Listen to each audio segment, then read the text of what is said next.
Gujarat એટીએસને drugs મામલે મોટી સફળતા મળી છે। અમદાવાદ શહેરના નમસ્તે સર્કલ પાસેથી ₹8 કરોડ 32 લાખની કિંમતનો પ્રતિબંધિત મેટ્રોફિન ટેબ્લેટનો જથ્થો ઝડપાયો છે। પોલીસે આ મામલે આરોપી પરેશ જૈનની ધરપકડ કરી છે।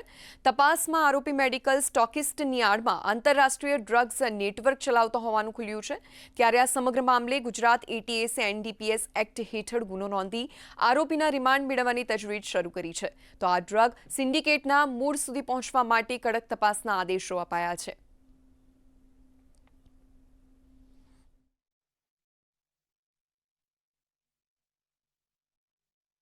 અંકલેશ્વરથી એક એમઆર ટ્રેવલ્સમાં મૂકવામાં આવેલ છે અને આ બસ રાજસ્થાન ખાતે જનાર છે અને રસ્તામાં શાહીબાગ અમદાવાદ આવનારી છે। એ સસ્પેક્ટેડ બસ હતી, એને ચેક કરવામાં આવેલી, એમાં ખોટા બિલો આધારે ટ્રાન્સપોર્ટ થતા જે જથ્થો હતો એમાં 6 બોક્સ મળી આવેલા, જેમાં નાના બીજા 416 બોક્सेज હતા અને એની અંદર ટ્રામાડોલનો જથ્થો હતો। ટોટલ 2,08,000 ટેબ્લેટ રિકવર કરવામાં આવેલી છે।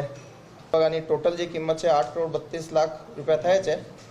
આ દરમિયાન જાણવા મળે કે જે શંકાસ્પદ જે આરોપી છે એ ઉદયપુર ભાગી ગયેલ છે। તાત્કાલિક ટીમ ત્યાં જઈને ઉદયપુરના ગોગુંડા ખાતેથી એની અટક કરવામાં આવેલી, એનો રિમાન્ડ પણ લેવામાં આવેલો આરોપીનો, એના 7 દિવસ નામનો રિમાન્ડ મળ્યા છે।